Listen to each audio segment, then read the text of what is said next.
जय श्री कृष्णा मित्रों, मैं प्रियंका स्वागत करती हूँ आपका जीवन और अध्यात्म में। कैसे हैं आप सब मित्रों? आज मैं आप लोगों के लिए लेके आई हूँ भगवान शिव भक्त एक लाल पक्षी की कथा। नगर में एक शिव मंदिर हुआ करता था। वहीं पास में एक पेड़ था और पेड़ पर लाल पक्षी का एक जोड़ा रहा करता था।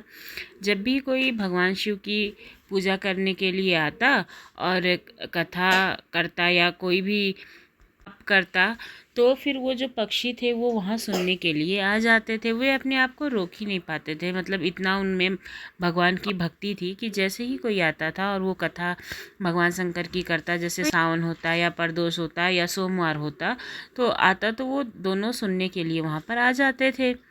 वहीं पास में एक बुढ़िया रहती थी।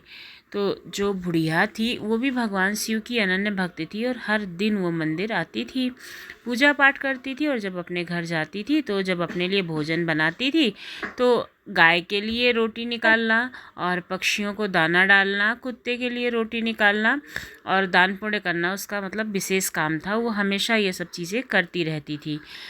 दाना डालती थी तो पक्षी भी वहाँ से उड़कर जाते थे। वे दोनों जो लाल पक्षी थे वे दाने को चुग आते थे भाई।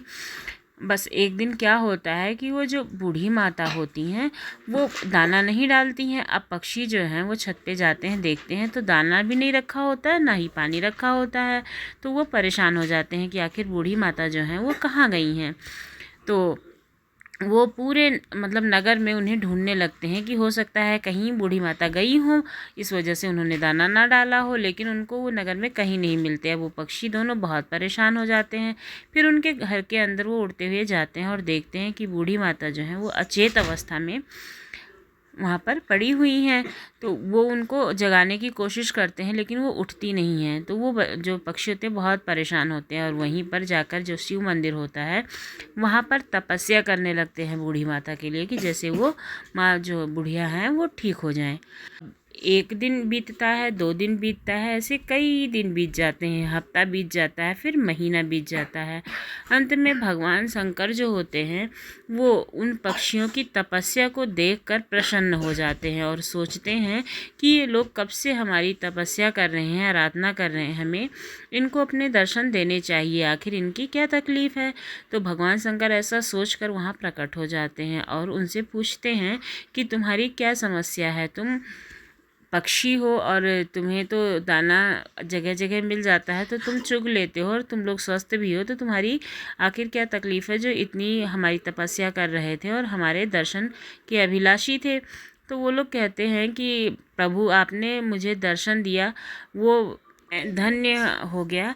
इस तरह से भगवान शंकर का आभार प्रकट करते हैं। तब भगवान शंकर कहते हैं कि तुम्हारी तपस्या से मैं प्रसन्न हूँ, इसीलिए मैंने तुम्हें दर्शन दिया है और जो भी तुम मांगोगे मैं तुम्हें अवश्य दूंगा। तुम्हारी क्या अभिलाषा है?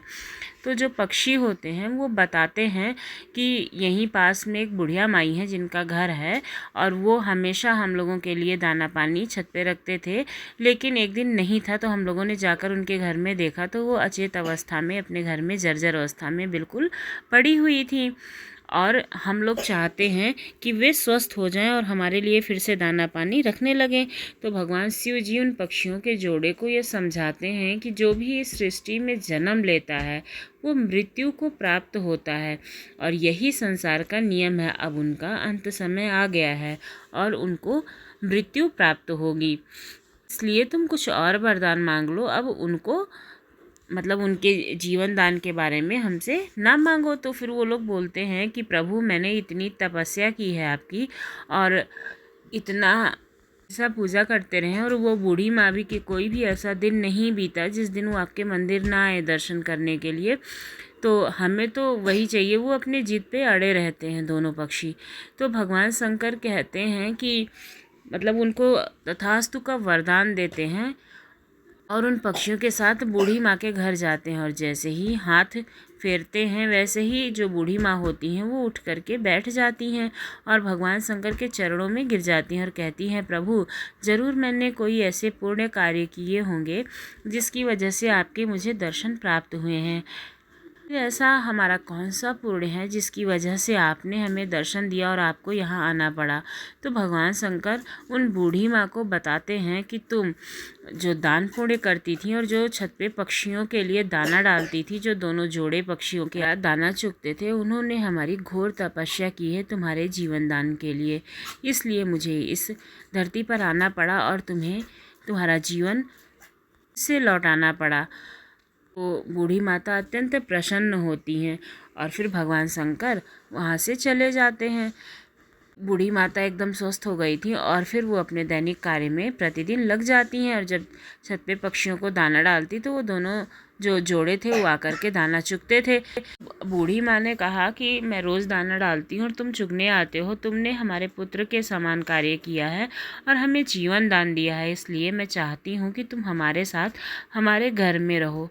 और वो दोनों पक्षी उन बूढ़ी माता के साथ उनके घर में रहते हैं।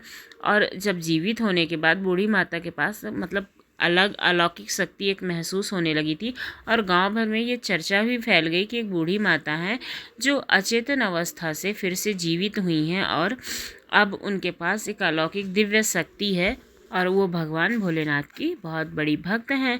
इस तरह से बहुत सारे लोग उनके पास अपनी समस्या का समाधान लेने के लिए आने लगे, यानी कि उनसे कोई भी परेशानी होती तो उसका परामर्श लेने के लिए आने लगे। बूढ़ी माता भी जिसका जो दुख होता उसको दूर करने की कोशिश करती थी।